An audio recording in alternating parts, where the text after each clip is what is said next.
bienvenida a la mesa número 3, formación y actualización de operadores jurídicos en la era de la inteligencia artificial. Modera José Augusto Torres Vivanco. La primera ponencia corresponde a cargo de Edgar Daniel Galindo Sánchez, licenciado en Derecho por la Universidad Autónoma de Baja California, coordinador de la Comisión de Asistencia Social del Colegio de Abogados de Mexicali, Asociación Civil, estudiante del programa de la Maestría en Ciencias Jurídicas de la Facultad de Derecho Mexicali en la Universidad Autónoma de Baja California.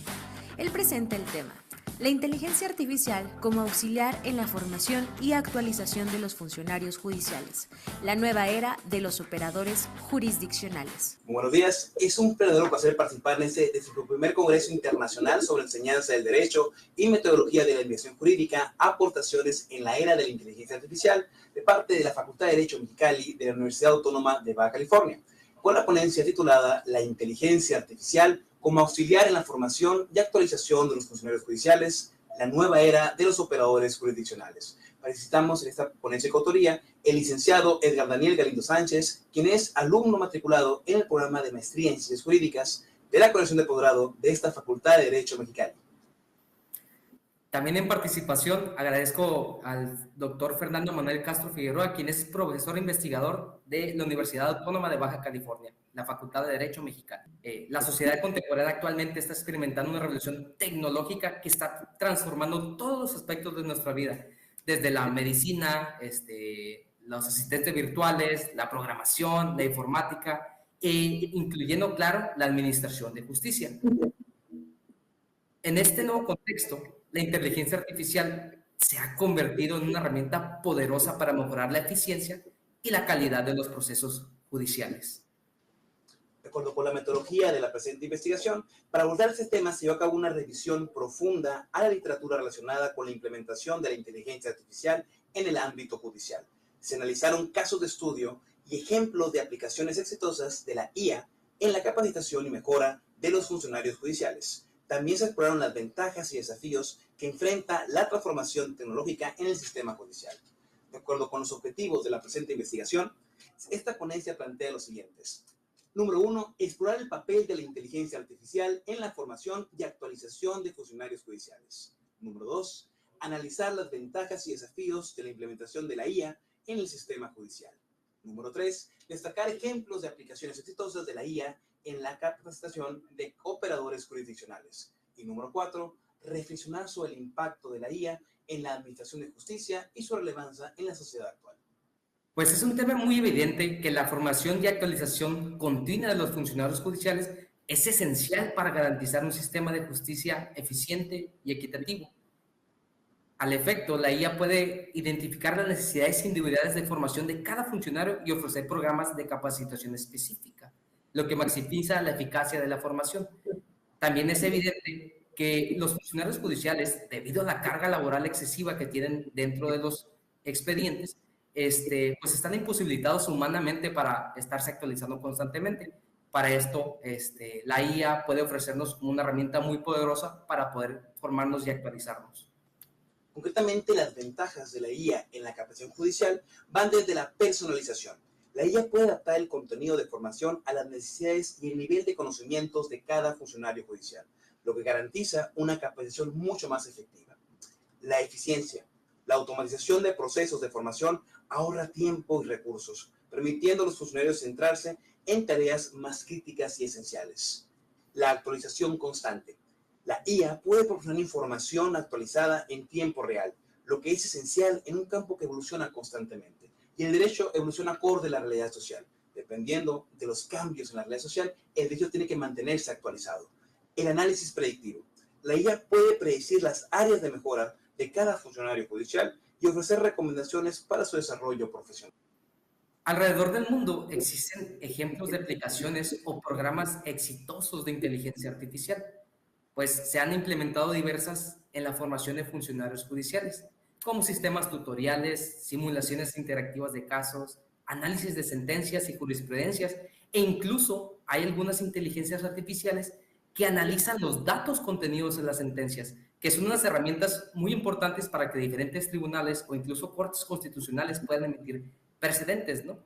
Algunos de los ejemplos incluyen el uso de chatbots para entender preguntas frecuentes y asistentes virtuales que guían a los funcionarios a través de procedimientos legales. Ejemplos de ellas podemos encontrarlos en Pretor IA o Pretoria, que es un sistema colombiano que fue diseñado por la Corte Constitucional, también en conjunto con la academia y además con el sector empresarial o el sector privado más bien, ¿no? La Corte, ¿qué hace? Analiza todas las sentencias que tienen circunstancias similares y ellas las agrupan y hace datos estadísticos. Es decir, quiénes fueron violentados en este tipo de situaciones, de qué manera fueron violentados y lo que a una persona le podría tardar alrededor de 5 horas, un día, una semana, esta aplicación la concretiza en tan solo segundos. Podemos agrupar cientos de sentencias y la IA lo va a hacer en tan solo segundos. Evidentemente, agiliza el trabajo de los funcionarios judiciales. También otras aplicaciones que tenemos es el caso de Buenos Aires con Prometea, que prepara dictámenes judiciales, vaya, para poder dar secuela procesal. Uno de ellos, que es un ejemplo mexicano, es el sistema Expertius, vaya. Es que es un sistema enfocado en el tema de pensiones alimenticias que fue desarrollado por el Departamento de Inteligencia del Instituto de Investigaciones Jurídicas de la UNAM en comunión con el Tribunal Superior de Justicia del Estado de Tabasco y del Distrito Federal. Este consta con 3 módulos que vaya, el primero es un tutorial, el segundo es inferencial y el tercero es financiero. ¿Qué es lo que hace este sistema? Vaya, funciona como un emulador en el que el funcionario judicial, a través de diferentes algoritmos y de las circunstancias específicas en cada caso, recibe recomendaciones para poder determinar ciertas circunstancias. Incluso tiene algo muy importante y muy novedoso que es el tema del análisis de las pruebas, ¿no? Uno de los ejemplos que menciona Cáceres, que fue uno de los doctores que participó en esta elaboración de este sistema experto, fue la valoración de las pruebas. Por ejemplo, no es lo mismo valorar una prescripción médica de un particular dentro de la ciudad que una prescripción médica de un particular en una sociedad marginada, ¿no? La IA hace recomendaciones sobre cómo valorar y sobre cómo fundamentarnos en este tema, ¿no? Esas son algunas de las aplicaciones que podemos encontrar alrededor del mundo. A manera de conclusión preliminar, la inteligencia artificial está desempeñando un papel cada vez más relevante en la formación y actualización de los funcionarios judiciales en la actualidad.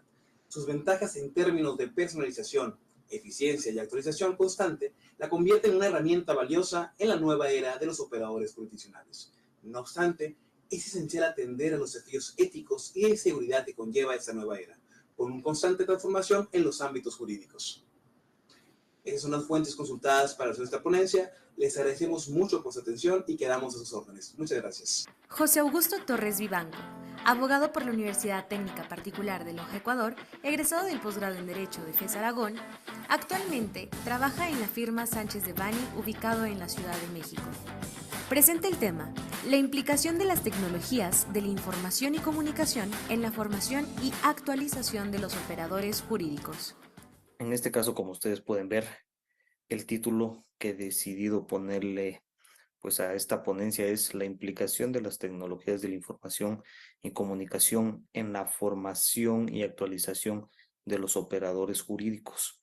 Para que ustedes tengan un contexto, mi trabajo de investigación de la maestría ha sido justamente en analizar desde el COVID-19 cómo las tecnologías de la comunicación y la información han provocado un cambio de paradigma dentro del Poder Judicial, tanto de la Ciudad de México y Ecuador. Entonces, esto tiene mucho que ver con la formación y actualización de los operadores jurídicos como principales participantes dentro de un proceso judicial, en cualquier rama, claro está. Siguiendo con la ponencia y pues con los lineamientos que nos ha dado el Instituto de Investigaciones Jurídicas a cargo de este congreso, pues como principal punto, como les mencionaba, debemos tomar en cuenta la pandemia del COVID-19, lo cual produjo un cambio de paradigma en todo sentido. Entonces, ¿qué produjo esto? ¿Qué provocó la pandemia del COVID-19? Lo que fue es afectar la administración pública a nivel mundial. Como ustedes sabrán, justamente a partir de la pandemia, la administración, las instituciones públicas suspendieron sus trámites, no pudieron dar un servicio, porque también pues hay que ser realista. Esta pandemia nadie se lo esperaba, pero pues definitivamente produjo un cambio al interior de las vidas de cada persona, al interior pues del ámbito, ya sea laboral, estudiantil, etcétera. Y como les decía, yo soy de Ecuador, entonces yo por eso analicé el Poder Judicial de la Ciudad de México y Ecuador. Hice un estudio de derecho comparado, tomando en cuenta el criterio o la filosofía, por así decirlo, que tiene el profesor Lucio Pevoraro. Y aparte, pues hay que considerar que durante este trabajo de investigación, también lo que se quiere lograr es que se garanticen los principios fundamentales de justicia y por tanto, pues constitucionales. Los objetivos. ¿Cuáles son los objetivos de esta ponencia? Bueno, a breves rasgos y de una manera muy resumida por el tiempo que tenemos, es analizar la firma electrónica como tecnología de la información y comunicación contemplada en el Poder Judicial del Ecuador y la Ciudad de México. Asimismo, realizar la comparación de la firma electrónica en el Poder Judicial de Ecuador y la Ciudad de México. Y por último, pues proponer un mejoramiento al acuerdo del 2020 emitido por el Poder Judicial de la Ciudad de México con la finalidad de plasmar la optimización en la tramitación de los procesos judiciales a través de los operadores jurídicos como principales partícipes de los procesos judiciales. En este punto, todo se engloba porque la capacitación y actualización de los operadores jurídicos es muy importante para que toda esta optimización dentro del proceso, dentro de los procesos judiciales se hagan efectivos, más allá de todo el esfuerzo que tiene que poner el Poder Judicial, y no solo de la Ciudad de México y de Ecuador, sino a nivel mundial. Esto permite que la administración se adapte a los nuevos cambios y nosotros, como principales partícipes de todo ese proceso, debemos adaptarnos, tenemos el deber de adaptarnos a todos estos cambios de paradigma, que es de pasar de algo escrito a digital, y eso es lo que nos cuesta. Pero, pues mediante este trabajo de investigación y mediante esta ponencia, se debe dejar en claro que la firma electrónica se la quiere establecer de una manera obligatoria sin afectar derecho fundamental alguno. El desarrollo.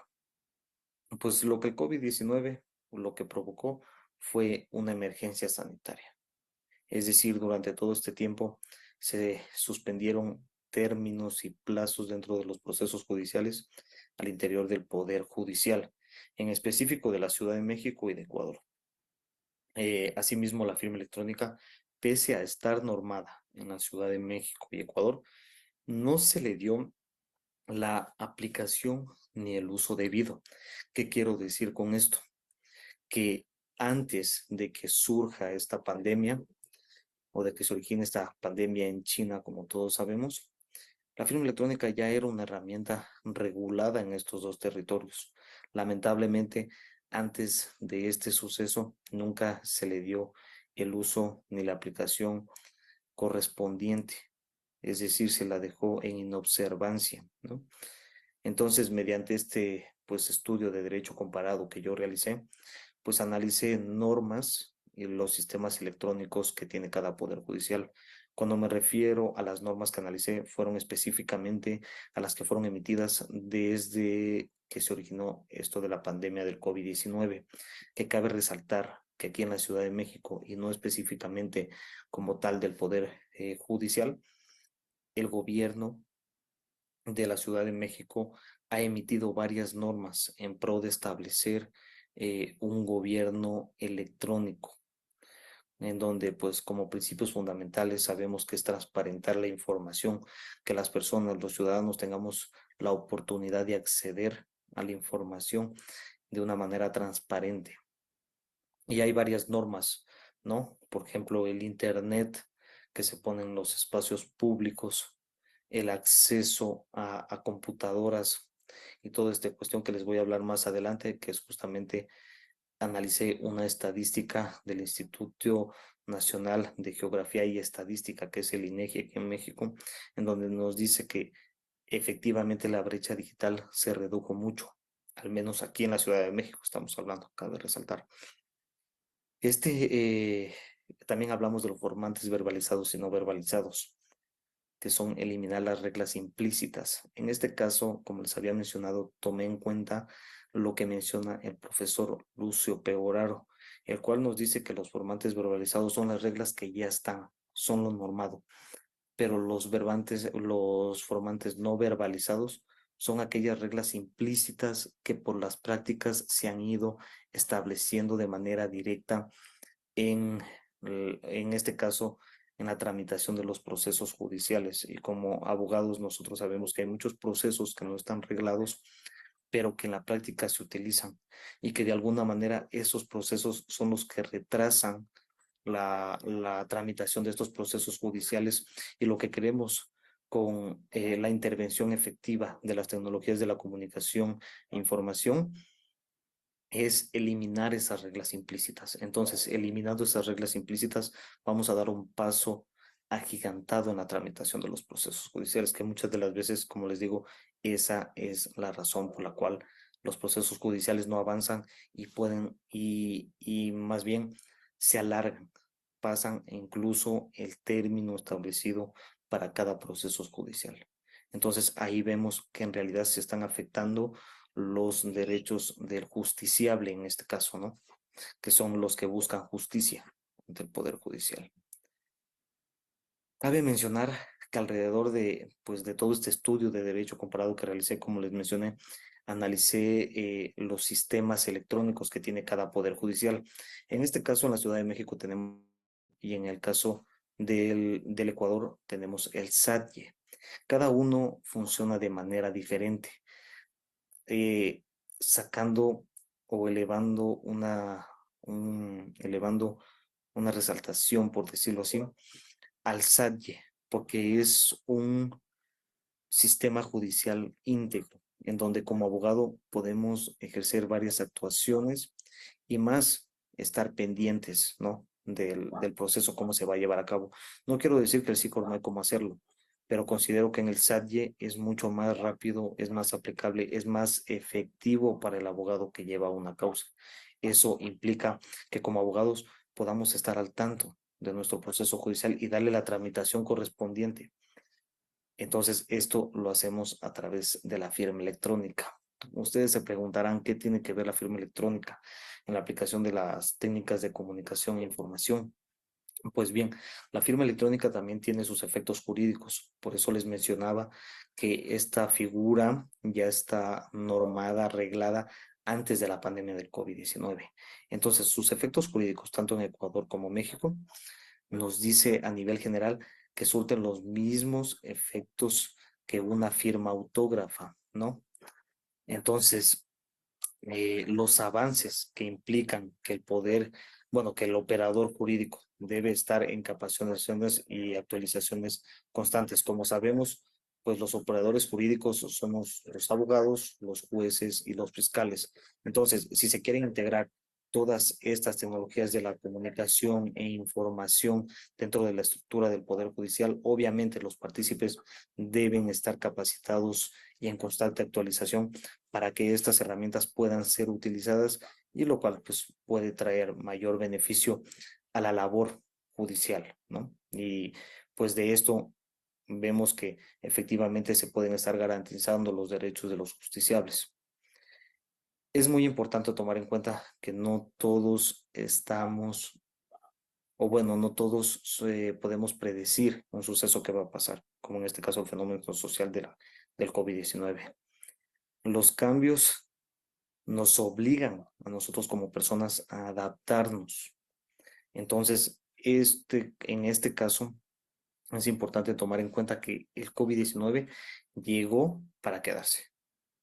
Definitivamente este virus no va a desaparecer de nuestras vidas, entonces nosotros más bien debemos avanzar, debemos dar un paso adelante como abogados, y más cuando estamos tratando el poder judicial, uno de los tres poderes, ¿no? En este caso de Ecuador y en este caso de la Ciudad de México. Lo que hice a través de mi investigación fue proponer el mejoramiento del acuerdo emitido en el 2020 por el Tribunal Superior de Justicia de la Ciudad de México, en donde esta propuesta lo que lleva son como principios fundamentales de la firma electrónica es la optimización. Por otro lado, se establece la capacitación, lo cual no existe actualmente, al menos no está normado, pero pues como se sabe, para que algo se pueda llevar a cabo, definitivamente debe estar normado, debe estar estipulado. Por otro lado, la obligatoriedad de obtener la firma electrónica, ¿no? Muchos pueden decir o no pueden estar de acuerdo respecto a este punto, pero cabe mencionar que en el 2020, o si no mal recuerdo, en el 2019, el Poder Judicial de la Ciudad de México estableció el registro único de profesionales. ¿Qué quiere decir esto? Que los abogados que quieran llevar una causa frente al Poder Judicial de la Ciudad de México debe hacerse un previo registro. Entonces, esto quiere decir que no se está negando el acceso a la justicia a una persona o que se está vulnerando derechos fundamentales de los justiciables. No es así, más bien se están poniendo requisitos previos para poder obtener una mejor administración. Y eso es lo que queremos como usuarios de este poder, de esta institución. Queremos un buen servicio, un servicio pronto, expedito, lo cual en la actualidad, pese a haber pasado muchas adversidades, todavía siguen manteniéndose. Como resultados, pues efectivamente, lo que se busca es lograr la optimización, menos obstáculos en el camino de realizar la tramitación de los procesos judiciales. Como les decía, existen siempre reglas implícitas que nos impiden avanzar a dar la continuación respectiva a un trámite, a un proceso judicial. Eso hay que eliminarlo. Entonces, ¿qué hacemos? Mediante la firma electrónica se pueden evitar varios pasos en donde de manera expedita, de manera rápida, de manera ágil, el abogado puede presentar determinado escrito, puede presentar determinada solicitud.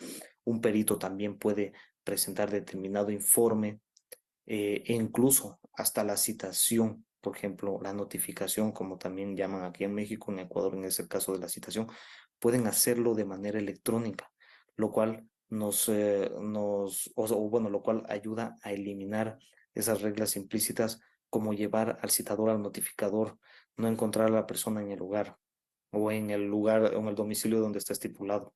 Entonces, todo eso lo que es lo que se quiere con la firma electrónica. Muchos dirán que es muy difícil. Es difícil, pero son acciones que se están tomando a partir del fenómeno social, lo cual, como ya vimos, nos entorpeció la tramitación de los procesos judiciales. Y por otro lado, lo que se busca es garantizar los principios constitucionales como el derecho a la defensa, la tutela judicial efectiva, a una buena administración, el acceso a la justicia. Lo que se quiere más bien es con esto es garantizar, no se quiere buscar una vulneración, como muchos, al menos en Ecuador, hubo varios problemas. Por esto, acabe de mencionar que en Ecuador no está reglado obligatoriamente, pero a través de este estudio de derecho comparado que realicé, es óptimo que se establezca la firma electrónica como una obligatoriedad en estos tiempos. Y bueno, justamente como les decía, el último punto es buscar la obligatoriedad. Considero que estos cambios tenemos el deber más que la obligación en adaptarnos a las circunstancias y establecer estrategias que nos ayuden a superar estas adversidades. Eso es muy importante porque debemos pasar de un tema escrito a un tema digital, actualizarnos, estar a la vanguardia para también dar un mejor servicio a nuestros clientes y aparte, pues saber cómo se llevan a cabo los procesos judiciales. Perdón si me paso por el tiempo, pero creo que es óptimo tratar este punto que es la discusión, como les mencionaba. Pueden existir colegiados de abogados de la Ciudad de México e incluso de Ecuador al querer establecer la firma de manera obligatoria. Pero como les decía, debemos adaptarnos a estos cambios, porque después van a ser cambios diferentes. Ya no vamos, tal vez ya no podemos utilizar la firma electrónica, pero debemos estar a la vanguardia. Cambio de paradigma. Me gusta mucho lo que habla el autor Kuhn respecto a los cambios de paradigma. No podemos predecir un fenómeno social, pero sí podemos establecer estrategias para superar ese cambio, ¿no? Para superar esa alternancia, por así decirlo, en nuestra labor diaria. En este caso, establecer nuevas estrategias utilizando también lo que ya tenemos para mejorarlas y aplicarlas y que pues al fin y al cabo a todos nos beneficie. Y en cuanto a la brecha digital, este también puede ser otro tema. Según el INEGI, nos dice que en la encuesta del 2020, no quiero dar cifras exactas, pero más de la mitad de la población en la Ciudad de México posee un teléfono móvil o una computadora. Y por eso es lo que les comentaba de las normas que ha sacado el gobierno de la Ciudad de México alrededor de la pandemia del COVID-19, como es el Internet público. Entonces, de alguna manera se está llegando a todos y todas con pues con este medio para poder lograr todo lo que se quiere alcanzar con esta optimización, ¿no? Y las conclusiones, pues como les mencionaba, los fenómenos sociales son impredecibles. Nosotros como seres humanos no podemos predecir, no, pero sí poder plasmar estrategias. Las tecnologías de la información y la comunicación siempre están en constante evolución. No quiere decir que ahora nos vamos a quedar con la firma electrónica. Puede que más adelante la inteligencia artificial, nuevas herramientas electrónicas vengan a sustituirla y capaz ya no vamos a tener que sacar un token o de tener un archivo guardado en la computadora para poderlo firmar con una clave pública o privada, sino que van a ser diferentes. Entonces siempre vamos a tener que estar a la vanguardia. El Poder Judicial debe estar, como les digo, a la vanguardia con la finalidad de tutelar y garantizar los derechos de los justiciables.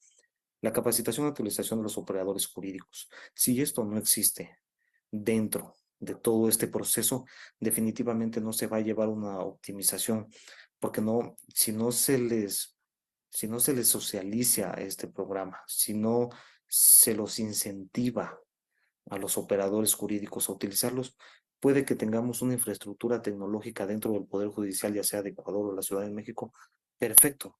Pero si las personas, si los partícipes de todos estos procesos no están con la intención de utilizarlos, va a ser algo nefasto, va a ser algo que no sirve. Entonces tenemos como, bueno, al menos como institución pública, como ente, como poder, se debe incentivar a la utilización. ¿Y cómo se incentiva? De alguna manera, obligándolo, ¿no? De alguna manera, obligando a establecer la firma electrónica como un medio electrónico legal que el operador jurídico debe obtenerlo para dar prosecución a un proceso judicial o darle una continuación. Y definitivamente lo que esto va a provocar es un cambio de paradigma. Los cambios de paradigma, como sabemos, producen muchos efectos a lo largo. En este caso es pasar de lo escrito a lo digital. Y hay muchas personas que se niegan a estos cambios, no solo abogados, no solo los operadores jurídicos, son muchos, pero como les digo, los fenómenos sociales se presentan en determinada etapa histórica, no los podemos predecir. Entonces la obligación como miembros, como sociedad, en este caso como miembros del Poder Judicial, como personas que participamos en procesos judiciales, tenemos el deber para nuestros clientes, pero también para la administración, ¿no? Entonces, por ese lado, pues considero que establecer estos estudios de derechos comparados, ¿no? Entre varios territorios. En este caso, tomo las palabras del profesor Lucio Pegoraro, que él dice que por lo general los latinoamericanos tenemos la mentalidad de comparar con países de Europa, ¿no? De primer mundo, pero también hay un apartado que considera que el comparar los mismos territorios de la región, es importante, porque acá además cabe resaltar que el Ecuador tiene una forma de Estado centralista y México es estatal, es por estados, no es federativo, perdón, es Estado federativo. Entonces, todo eso vale, la redundancia es importante para sacar todas esas debilidades, todas esas fortalezas para establecer nuevos métodos que nos ayuden a mejorar, bueno, a solucionar problemáticas que se encuentran en nuestra sociedad. Y aquí pueden ver la bibliografía o las referencias, ¿no? La información que utilicé. Espero que les haya quedado muy claro y que pues les haya gustado la participación de su servidor. Muchas gracias. Blanca Susana Moncada Gómez es licenciada en Lingüística por la UAM Iztapalapa. Su tesis versa sobre lingüística forense y ha impartido cursos de redacción en el Poder Judicial. También es editora en Law Firm. María del Refugio Pérez Paredes, doctora en Lingüística, profesora investigadora de la UAM Iztapalapa, impartió cursos de redacción jurídica en el Poder Judicial, ha publicado artículos y dirigido tesis de lingüística forense. Presentan el tema: frecuencia de actualización de referentes de autoridades judiciales en las sentencias y su efecto en la cohesión y la coherencia del texto. Buenas tardes, mi nombre es Blanca Susana Moncada Gómez y voy a presentar la ponencia Frecuencia de actualización de referentes de autoridades judiciales en la sentencia y sus efectos en la cohesión y la coherencia del texto. Para este trabajo recibí la asesoría de la doctora María del Refugio Pérez Paredes y fue parte de mi proyecto de titulación de la licenciatura en Lingüística de la Universidad Autónoma Metropolitana. Me gustaría dedicar entonces los primeros minutos a presentarle los motivos por los que decidí estudiar esto, y básicamente fue porque me di cuenta que la población en general sí tiene ciertas ideas preconcebidas sobre el sistema de impartición de justicia mexicano, y yo creo que he obtenido este conocimiento a partir de exponerse a dos tipos de eventos comunicativos principales. El primero de ellos, la lectura de textos de referencia, como pueden ser la Constitución o algunas leyes, y el segundo de ellos a través de la observación, escucha de ciertos juicios orales que fueron mediatizados, ¿no? Principalmente a personalidades grandes, juicios orales a personalidades grandes. Y yo creo que a través de la exposición a este tipo de eventos comunicativos, la población en general tiene la sensación de que están bañados de un oscurantismo comunicacional importante. Básicamente que son difíciles de comprender. Es difícil comprender el lenguaje que se utiliza en ellos y es difícil comprender cómo funcionan, ¿no? También creo que la gente a menudo tiene la idea de que una resolución es inapelable, es decir, una vez que lo dice el juez está escrito sobre piedra y no hay nada que hacer. Y creo que en general está esta idea de que, no sé, lo que se dice en un juicio es porque fue totalmente estudiado y es una argumentación infranqueable. Y bueno, yo creo que estas dos ideas, aunque medianamente acertadas a su manera, nos han dejado de lado una realidad que para mí es la más importante, ¿no? Y es que estos eventos comunicativos están impactando directamente en la realidad de alguien, ¿no? A lo mejor no en la nuestra, sin embargo, en el caso de los juicios orales, están impactando inmediatamente sobre la realidad del procesado, ¿no? Entonces, como yo sabía que quería atacar de lleno esta cualidad de los eventos de ser difíciles de comprender, me fui por la terminología brindada por Halliday y Hassan en su libro Cohesion in English y posteriormente por Michael Hoy en su libro Patterns of Lexics in Text, 15 años después, y en específico el concepto de cohesión. El concepto de cohesión se define como la materialización de las relaciones de significado subyacentes al texto. ¿Esto qué quiere decir? La materialización del esquema de pensamiento del autor, ¿no? Las selecciones lingüísticas que hace el autor para transmitir su conocimiento y para lograr su intención comunicativa. Bueno, para ceñir más mi objeto de estudio, yo decidí que quería trabajar con sentencias judiciales, con documentos de sentencias judiciales escritos. ¿Y qué sabemos de la sentencia judicial? Pues sabemos que básicamente es un histórico, ¿no? De un proceso, es la evolución de un caso. Sabemos que se compone de etapas que son de complejidad variable y que en cada una de estas etapas participan autoridades que también son de competencia variable. Finalmente el caso pues llega a una resolución final, pero nosotros nos vamos a quedar con el cuarto eslabón, ¿no? Que refiere a las autoridades de competencia variable. Y como nos vamos a referir a estas autoridades y las vamos a llamar por su nombre, nuestra unidad de estudio básica, el bloque, son los grupos nominales, que es un mecanismo de recuperación léxica, como veremos a continuación. Sin embargo, lo que nosotros queremos ver es por qué el autor de estas sentencias judiciales eligió cierta expresión para referir a cierta autoridad judicial, por qué no otra, cada cuándo lo hizo, con qué frecuencia lo hizo, de qué manera lo hizo, dónde lo situó en el texto. Y finalmente también intentaremos definir si a través de estas estrategias se logró un texto cohesivo o, por otro lado, no cohesivo, ¿no? Me gustaría presentarles mi corpus, como es un estudio de naturaleza principalmente cualitativa, pues no puede ser un corpus muy grande. Se componía de 7 sentencias judiciales, todas ellas publicadas entre los años de 2010-2011, expedidas por la Suprema Corte de Justicia de la Nación, todas ellas presentadas por el ministro ponente José Ramón Cosío Díaz. Todas ellas versaban sobre resoluciones a recursos de revisión interpuestos en juicios de amparo, 4 de ellos interpuestos por personas morales, asociaciones y empresas, y 3 de ellos interpuestos por personas físicas, ¿no? Civiles. Todos estos documentos tenían una longitud de entre 10 y 80 páginas, siendo el promedio de 20 a 25 páginas, y cada una de las cuartillas se componía de 200 a 250 palabras. Me gustaría entonces presentarles como el marco teórico sobre el que basé mi investigación, y me gustaría principalmente abordar el concepto de cadena cohesiva, ¿no? Que se refiere a que básicamente los elementos que se repiten a lo largo del texto, a pesar de que la lectura puede ser lineal, en realidad ellos se relacionan de manera holística, ¿no? Es por eso que el lector tiene una comprensión cabal del texto y no lo va comprendiendo a medida que lo va leyendo, ¿no? Sino como que tiene una idea general. Y esta idea general se la llama coherencia, ¿no? La coherencia se define como la propiedad de las unidades textuales de ser mutuamente pertinentes.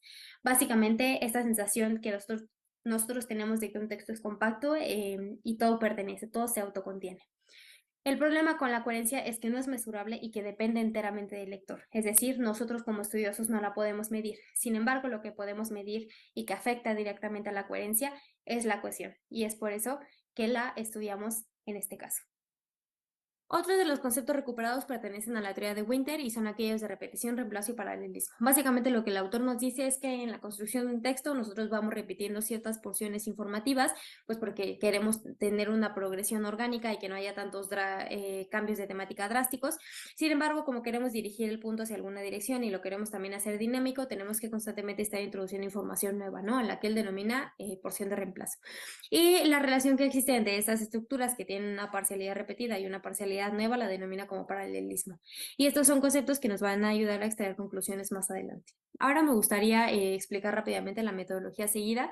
Me gustaría empezar explicando los criterios que fueron tomados en cuenta y los que no, para saber qué expresiones estudiar. Y bueno, básicamente el criterio máximo era que una expresión aludiera o hiciera referencia a una autoridad participante del proceso judicial en cualquiera de sus etapas. No se tomó en cuenta si esta expresión presentaba la autoridad judicial por primera vez o si la presentaba por segunda o séptima vez. Tampoco se tomó en cuenta qué función argumental se encontraba cumpliendo dentro de la oración, si era sujeto, si era objeto, etcétera. Eso no importó. Tampoco se tomó en cuenta si 2 de estas oraciones que aludían a una misma autoridad judicial se encontraban dentro de una misma oración, ni tampoco se tomó en cuenta la distancia que mediaba entre ellas, ¿no? No de primera instancia.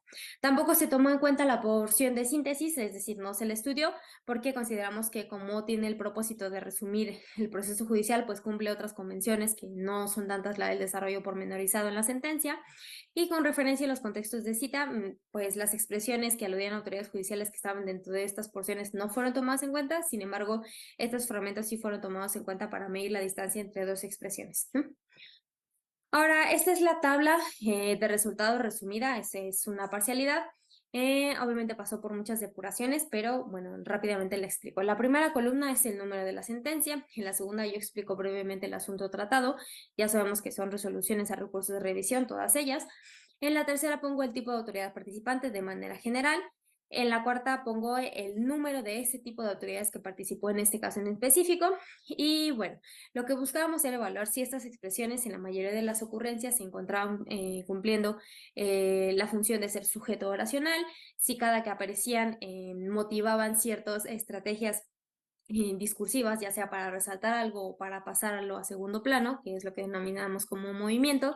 También quisimos estudiar si estas expresiones se renuevan cada cierta distancia. En este caso nosotros definimos como de largo alcance lo que se actualizaba a 600 unidades léxicas, 600 palabras. Recordemos que nuestra cuartilla promedio tenía 200 a 250 palabras. Y también quisimos analizar si cada que se presentaba una autoridad judicial al texto se lo hacía a través de su nombre completo o mediante otras estrategias, ¿no? Recordemos que, pues el caso de la Suprema Corte de Justicia de la Nación, ese es su nombre completo, pero para el caso de los tribunales colegiados, unitarios, juzgado de distrito, pues es necesario dar información de mayor especificidad, ¿no? Sí, dar el número del tribunal, dar el número del circuito, etcétera, ¿no?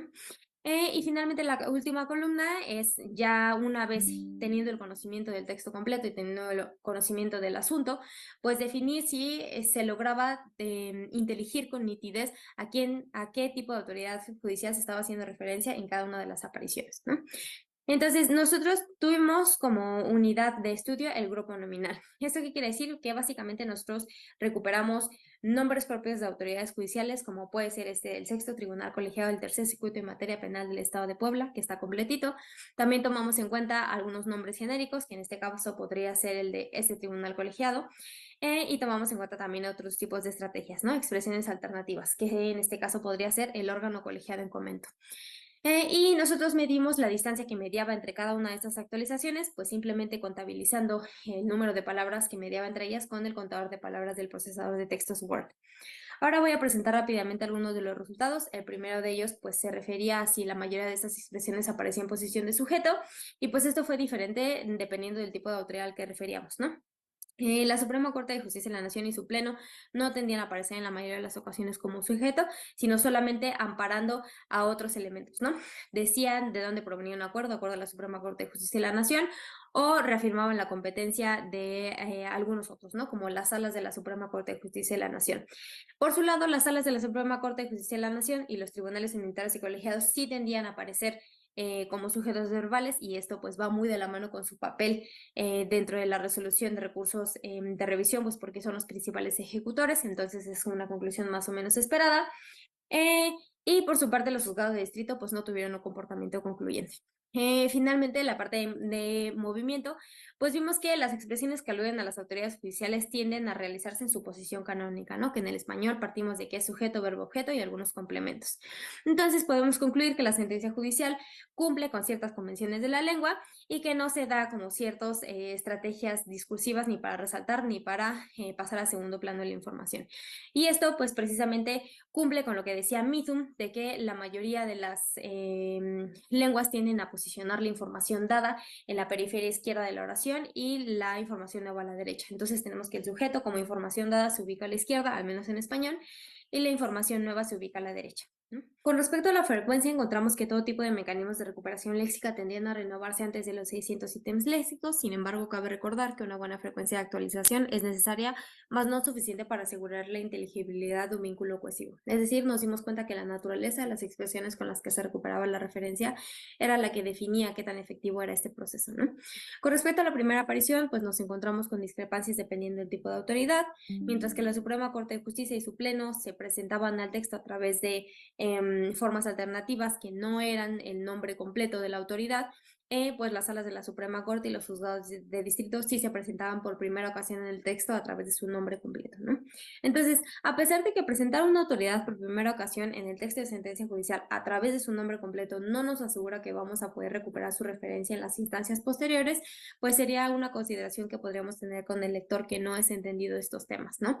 Pues debido a que la cantidad de este tipo de autoridades dentro del sistema judicial mexicano es enorme, como podemos ver en la tablita de abajo, y lo declarado por el Diario Oficial de la Federación en 2013. Con respecto a la ambigüedad, también nos encontramos con discrepancias dependiendo del tipo de autoridad, mientras que la Suprema Corte, sus salas y su pleno no representaban mayor problema para la recuperación de su referencia, pues porque son autoridades de único tipo que no exceden más de 2 entidades en el caso de las salas. Es muy diferente el escenario para los tribunales colegiados unitarios y los juzgados de distrito, ¿no?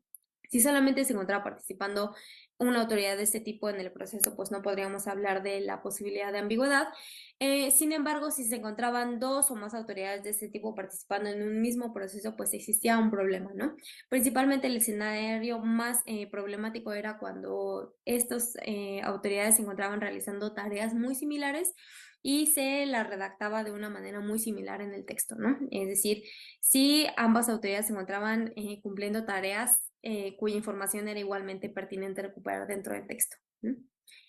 Y ahora vamos a presentar algunos de los hallazgos. Finalmente, bueno, pues cabe recordar que el texto debe de funcionar con independencia del conocimiento del lector, ¿no? La disposición del texto no debe minar la comprensión del mismo. Es decir, no le podemos pedir a nuestro lector que tenga comprensión cabal del sistema o siquiera de la doctrina del derecho. En la parte derecha les anexo como algunas de las soluciones que nosotros pudimos proponer para la elaboración de textos judiciales cohesivos, y pues básicamente versaba sobre trabajar en reforzar la especificidad de las expresiones que aludían a autoridades judiciales en posiciones diversas a las de sujeto, ¿no? Comentamos la posición de sujeto se ubica en la periferia izquierda, que también converge con la posición en la que se ubica la información dada, ¿no? Entonces, si nosotros no somos tan específicos en la posición de sujeto, no hay tanto problema, porque en general tiende a ser información que ya es dada y la podríamos buscar en otras instancias del texto. Aquí más bien la invitación es a ser más específico en posiciones que son diferentes a las de sujeto, ¿no? En el caso de las posiciones de objeto, en las de complemento, etcétera.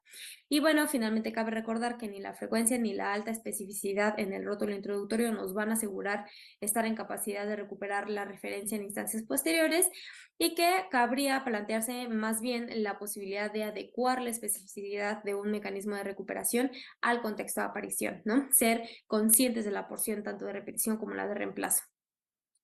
Y finalmente, a pesar de que entendemos que la ley debe sonar como ley, pues encontramos algunos de los beneficios que puede tener tanto el lector, que es el procesado, el ajusticiado, como el escritor, que en este caso es el secretario judicial, de producir textos cohesivos, ¿no? Entonces, creemos que el lector, al enfrentarse con un texto de sentencia cohesivo, podría obtener la sensación de que su proceso está avanzando bajo las normas establecidas, ¿no? Que está procediendo conforme a derecho.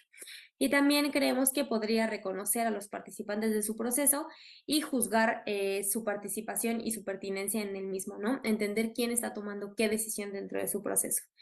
Por su parte, el escritor creemos que se podría sensibilizar ante las necesidades reales del lector, ¿no? Que en la mayoría de los casos no está instruido en derecho. Y creemos que ese es un problema importante a atacar, porque normalmente entre el secretario judicial y el procesado o el ajusticiado media la figura del ministro ponente, ¿no? Que es el que da lectura a este documento. Entonces, podemos tener esta sensación del secretario judicial está más ocupado por satisfacer los criterios del ministro ponente que por tener un acercamiento real a las necesidades del procesado, ¿no? Entonces es algo que queremos atacar también. Finalmente presentamos algunas de nuestras conclusiones que versa sobre la frecuencia de renovación, que definimos como útil, pero más bien secundaria en la construcción de textos cohesivos. Con respecto a la fuerza, pues sí podríamos decir que mecanismos altamente específicos son de mayor utilidad en posiciones diversas a las de sujeto, y que la fuerza del vínculo nuevamente también recae en la porción de reemplazo, ¿no? No solo en la porción repetida. Y con respecto a la nitidez, pues cerramos diciendo que cierto grado de especificidad y consistencia es necesario tanto en la porción repetida como en la porción de reemplazo. Sin embargo, esto ya excedía como las capacidades de nuestro estudio. Y bueno, la construcción de textos cohesivos, pues es como alguna otra manera de satisfacer la garantía de defensa adecuada, ¿no? Que es lo que impone a las autoridades que no entorpezcan el proceso de defensa del ajusticiado, que le permita tener un abogado, que permita que el abogado haga los trámites correspondientes. Considero que también la construcción de textos cohesivos pues puede permitir al ajusticiado conocer su proceso y obtener justicia, ¿no? Aquí presento mis referencias y agradezco mucho su atención.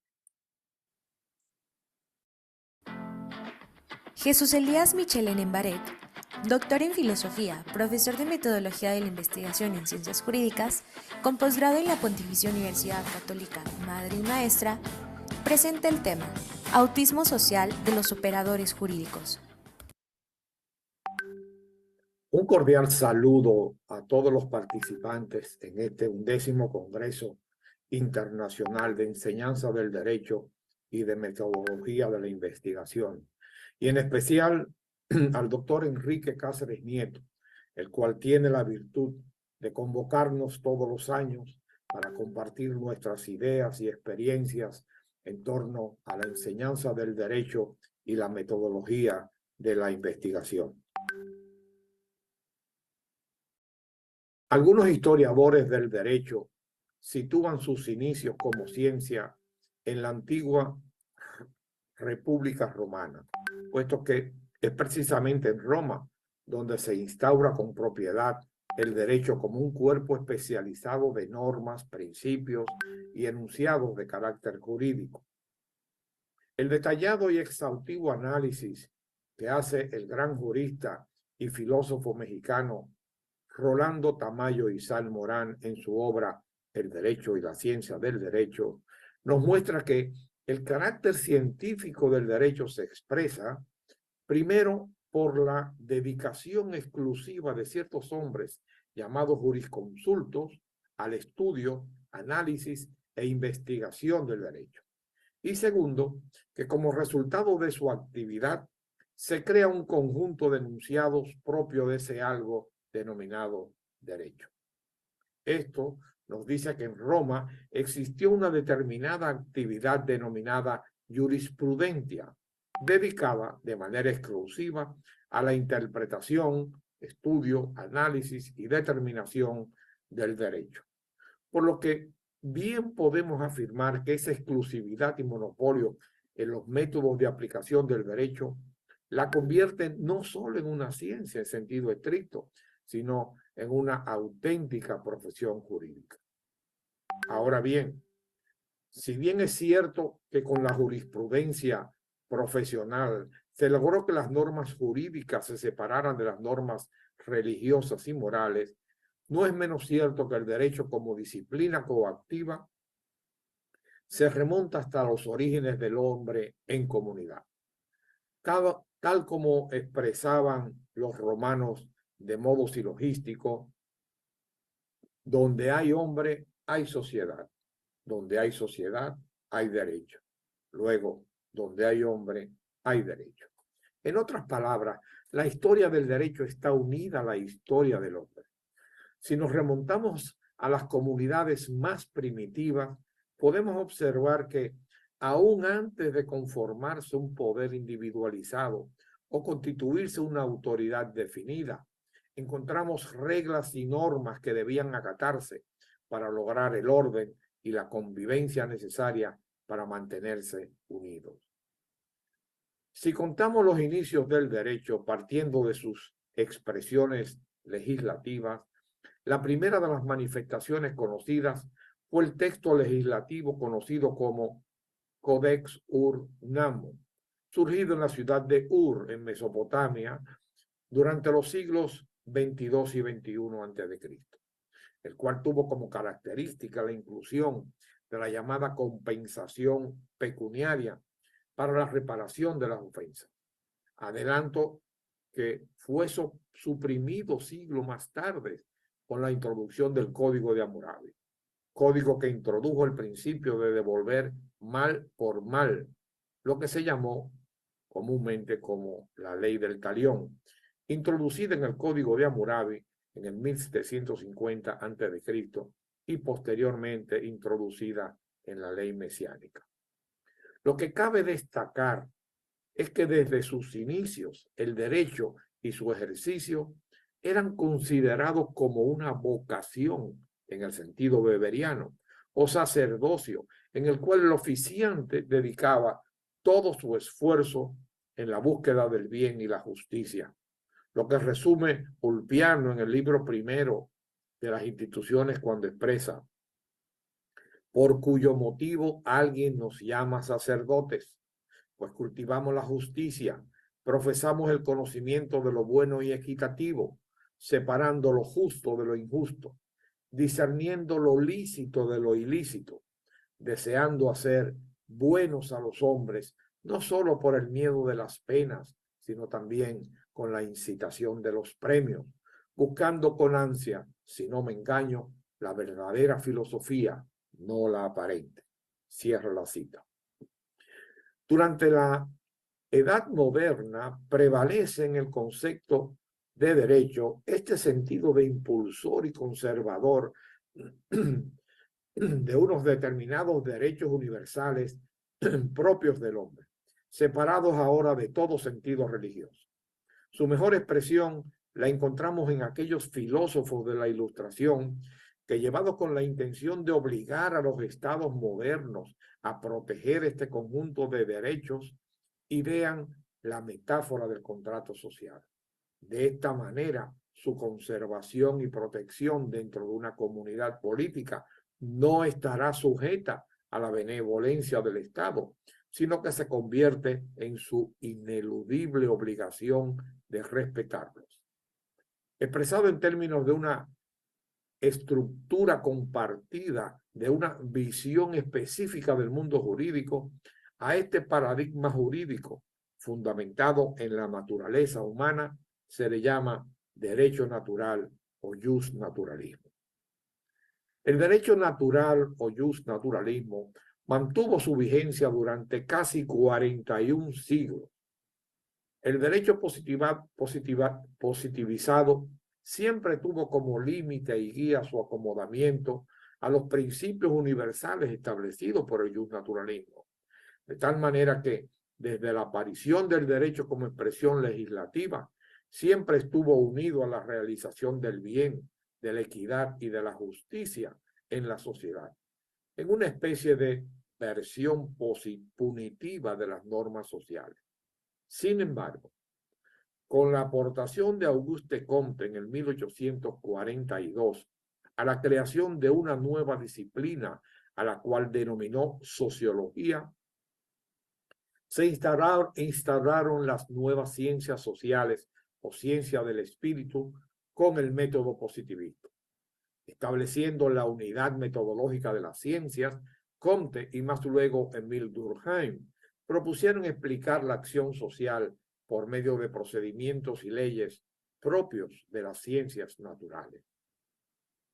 Desde mediados del siglo XIX hasta nuestros días, el método positivista fue dominando el escenario jurídico, reduciendo su visión social, secando sus fuentes y sobre todo mostrándose incapaz de observar y aportar a los problemas que inciden en las sociedades. Su centralidad en las normas y su continua apelación a la pureza del derecho le convirtió en una ciencia puramente formal, sin contenido, sin nada que decir o aportar a un mundo en continua evolución hacia nuevos y a veces peligrosos horizontes. No importaron las voces de grandes juristas que llamaron a la reflexión, como la de Rudolf von Jhering, afirmando las raíces sociales del derecho, o la de Eugene Ehrlich, apelando al derecho vivo, nuevos precursores del paradigma del jus sociologismo. Si partimos de que el derecho es, tal como sostiene Manuel Atienza, en el inicio del sentido del derecho, un fenómeno omnipresente en nuestras sociedades, puesto que, cito, no existe ninguna relación social en la que no esté o pueda llegar a estar regulada jurídicamente, cierro la cita, esto lo convierte en una actividad compleja, donde la intradisciplinariedad se hace inevitable. De ahí que esta miopía del positivismo jurídico frente al nuevo escenario mundial se hace cada vez más insostenible. Los intercambios económicos y los acuerdos políticos entre las naciones, la creciente escasez de los recursos naturales, la devastación medioambiental, la modificación artificial del genoma humano, la marginación en la que sobreviven grandes masas de la población, pero además la internacionalización de los delitos, entre otros, obliga y exige respuesta de parte de nuestros estados, de los legisladores y sobre todo de los llamados juristas a estos nuevos escenarios.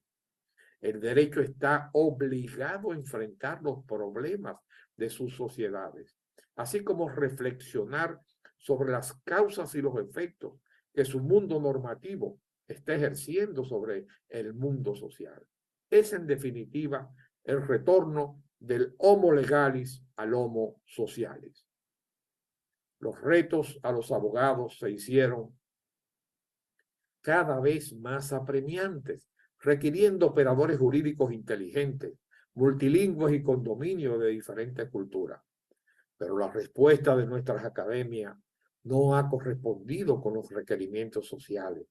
La masificación de nuestras universidades ha disminuido grandemente la calidad de la educación jurídica. Casi la totalidad de los profesores en las escuelas de derecho no están a tiempo completo, sino son profesionales en ejercicio que permanecen en la universidad apenas un par de horas semanales.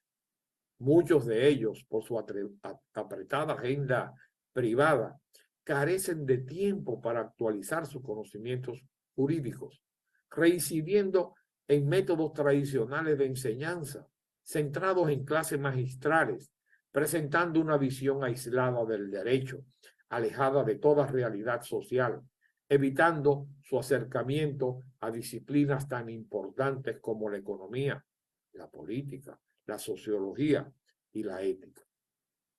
Este desmesurado incremento de escuelas de derecho trajo como proliferación de una gran proliferación de abogados que ven la profesión como un medio de ascenso social y de obtención de beneficios económicos. Operadores jurídicos que atrincherados en sus bufetes se dedican de manera exclusiva a ofrecer sus servicios a grandes empresas y a acaudalados clientes, muchas veces de dudosa reputación, en una práctica jurídica totalmente separada de la realidad social en la que se encuentran, de espaldas a los reclamos de cambios institucionales y creación de mecanismos que contribuyan a mejorar la distribución de los ingresos y el sistema de salud pública. Sordos a la necesidad de construir nuevas estructuras jurídicas que guíen y faciliten nuevos caminos hacia el desarrollo de sus respectivos países. Operadores jurídicos que se comportan, en definitiva, como verdaderos autistas sociales. De ahí nuestro incondicional apoyo a congresos que, como el de la UNAM, contribuyen a cambiar el viejo paradigma dogmático que convierte a nuestros operadores jurídicos en autistas sociales por un nuevo paradigma que restaure su función social, los convierta en protectores de la equidad y la libertad. Bueno, pues muchísimas gracias a los ponentes que hemos tenido en esta mesa número 3. La verdad es que tienen proyectos, argumentos y muy buenas pues, investigaciones. Y creo que es bastante importante hablar sobre, pues, cuando se habla sobre esta cuestión de la actualización de los operadores jurídicos, pues, obviamente está implícito el derecho de acceso a la justicia, que ya muchos de ustedes mencionaban, y también hacían, pues, toda esta cuestión de derecho comparado, la funcionalidad, la superación, de ir de medios físicos a medios digitales. Y justamente me gustaría tocar un poco sobre este último tema que nos trajo el doctor Jesús Michelen al respecto sobre, y me gustaría preguntarles a los ponentes que tuvimos en esta mesa, ¿cómo evitar que el implemento de la inteligencia artificial dentro de la impartición de justicia y la actualización, pues, de los juristas haga que el derecho se deshumanice? ¿Cómo evitar que eso haga la inteligencia artificial? Si gusta, podemos comenzar con usted, profesor Jesús Michelen. Bien, muchas gracias, María José, por la pregunta. En realidad, además del peligro que nos ha traído la dogmática jurídica a través del tiempo, pues ahora tenemos como un reto el de la inteligencia artificial, es decir, la deshumanización, la automatización de la mente y sobre todo el centramiento en las cuestiones externas, dejando de lado precisamente la condición humana. Como hemos visto acá a través de las ponencias, la inteligencia artificial es un reto, el cual puede ser grandemente aprovechado por los educadores en la ciencia del derecho, pero también hay que tener cuidado de que tomar en cuenta de que son simples máquinas y que necesariamente todo se desenvuelve de acuerdo al insumo que realmente nosotros los seres humanos introducimos en esa maquinaria, de tal manera que no pierdan la visión de que realmente la perspectiva debe de ser precisamente superar la condición de miseria, la condición, digamos, de injusticia que frecuentemente oprimen nuestras nuestras sociedades. O sea que esperamos que precisamente esa inteligencia artificial utilizada con un con unos adecuados comportamientos, pues puedan realmente lograr ayudarnos a superar los grandes problemas que principalmente nuestras sociedades latinoamericanas padecen en general. Claro que sí, que justamente nos lleva a hablar sobre un poco sobre esta cuestión de la evolución, ¿no? Que tanto los medios digitales evolucionan, así como también los métodos y herramientas que pues se utilizan para la impartición de justicia.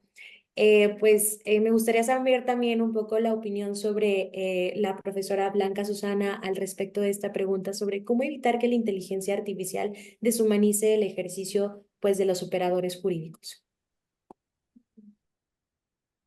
Claro, muchas gracias. ¿Sí me escuchan bien? Perfecto. Sí. Gracias.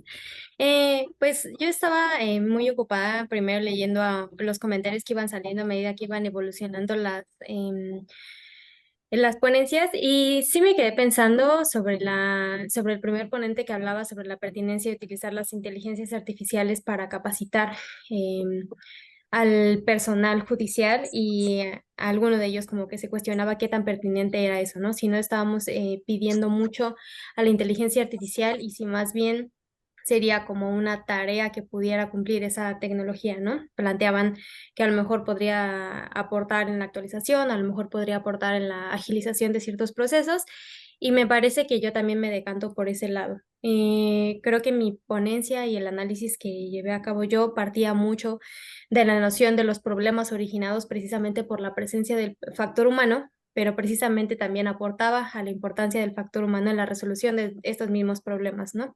Porque al final de cuentas somos nosotros los que tenemos la sensibilidad, la empatía, todos estos valores como al final de cuentas pues seres humanos para entender la problemática no solo al interior del sistema judicial, sino también dentro de la sociedad, ¿no? Entonces, claro que me parece pertinente integrar gradualmente a las inteligencias artificiales, sin embargo, creo que primero sería pertinente hacer un análisis de las necesidades al interior de la doctrina, reconocer cuál es su pertinencia en la sociedad, cuáles son las necesidades que tienen los individuos reales sujetos al sistema de justicia y posteriormente ver las áreas de oportunidad, ¿no? Que creo que las hay.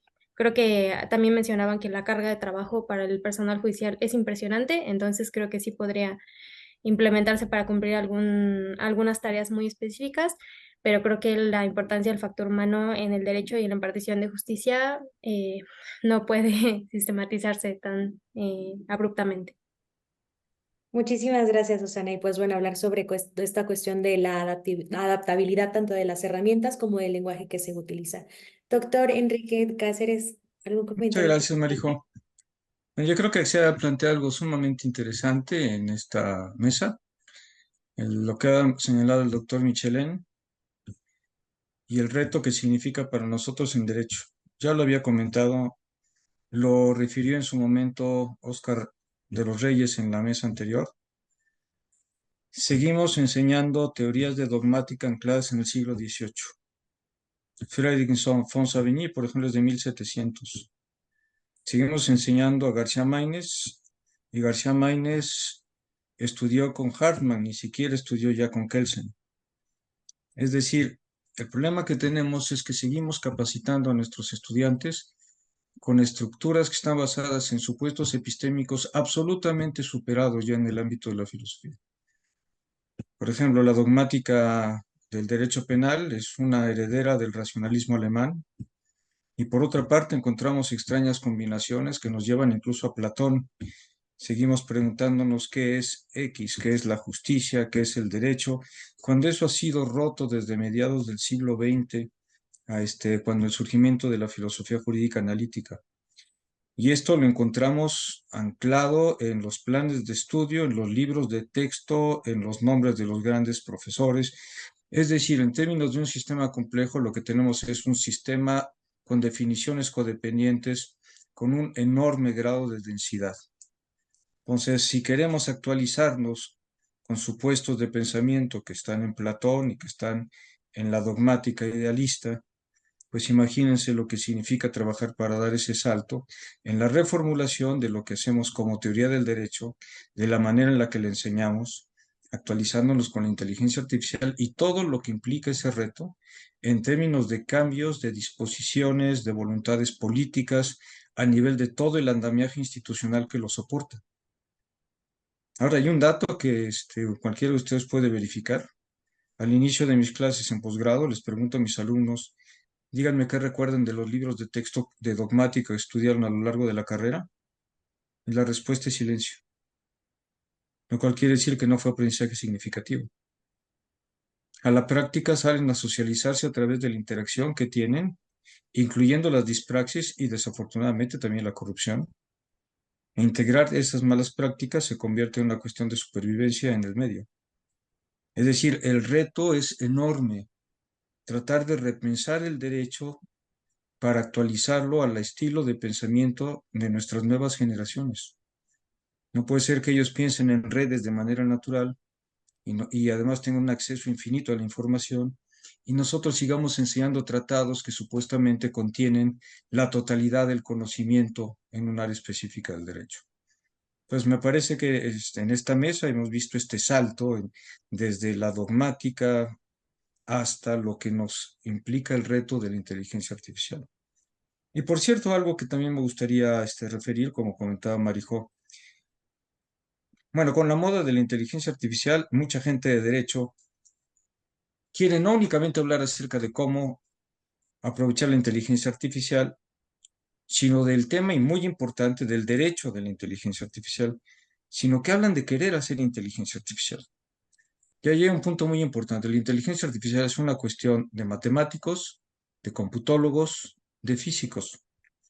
Lo que nos queda a los juristas es el desarrollo de las teorías jurídicas computacionales que después pasan a los ingenieros, a los matemáticos. Pero esta corresponde a una nueva rama de la teoría del derecho, como he escrito en un artículo que me acaban de publicar en Granada, que en realidad nuestro trabajo es el desarrollo de teorías jurídicas computacionales. Y en ese sentido, habrá que tener presente que los sistemas entonces no tendrán más que lo que nosotros incluyamos en nuestras teorías jurídicas computacionales. ¿Y cómo monitorearlo? Así que la supuesta deshumanización de la inteligencia artificial, los sesgos de la inteligencia artificial, todo eso nos corresponde a nosotros, porque incluso en los sistemas predictivos, no en los de Good Old Fashioned Artificial Intelligence, en los cuales se trataba de meta-representar el conocimiento de los expertos en los sistemas expertos, sino que en este caso la definición del dataset, por ejemplo, y cuál es el tipo de métricas que van a ser las adecuadas para hacer las predicciones, es algo que le corresponde pensar al jurista. ¿Cuáles son las variables que quiero combinar y por qué esas variables y para qué tipo de problema? Eso nos va a tocar a nosotros y no a los ingenieros en cómputo. Entonces creo que hay que tener este aspecto muy claro para evitar confusiones en este proceso de una verdadera transformación, un auténtico cambio de paradigma que necesitamos activar. Y el tema es que con la formación clásica que tenemos, nos encontramos en cero, así como Descartes en el discurso del método, cuando nos tenemos que plantear y por dónde empezamos. Pero además un punto fascinante es la posibilidad de poder contribuir a un cambio histórico en el que nos estamos viendo obligados a tener que participar, afortunadamente. Aquí una pregunta: los que estudiamos actuaría y matemáticas nos enseñan a programar inteligencia artificial, por lo cual usamos lo que en matemáticas se conoce como algoritmo. Sí, claro. Este es un comentario que hace Aida Rojas. Sí, muy bien.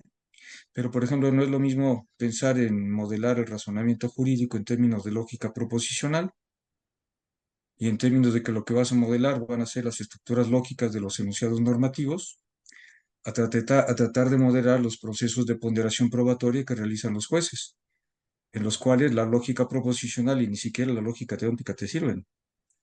Ahí tienes que pensar en otro tipo de modelos. Por ejemplo, uno que hemos desarrollado nosotros es pensando la mente judicial como un espacio vectorial. Pero para que eso tenga sentido para un jurista, pues necesita tener un trabajo de transdisciplinaridad con un matemático. Muy bien, bueno, pues ya Sí, regular es esencial, pero también hay que tomar en cuenta esta diferencia, que también es muy importante. Una cosa es la ética de la inteligencia artificial antes de la regulación jurídica. Otra cosa es el derecho de la inteligencia artificial, cómo regulo la inteligencia artificial. Y otra es la inteligencia artificial aplicada al derecho. Y dentro de la inteligencia artificial aplicada al derecho hay que distinguir entre los good old-fashioned sistemas, que permiten representar y monitorear qué está haciendo el sistema, a los sistemas basados en redes neuronales o sistemas predictivos, en los cuales no sé qué está haciendo el sistema y por lo tanto no puedo monitorearlo. Y menos lo que está ocurriendo ya con la inteligencia artificial generativa cuando empieza a delirar. Entonces, estos últimos problemas son los que corresponden a la teoría jurídica computacional. Muy bien. Bueno, pues muchísimas gracias por sus intervenciones.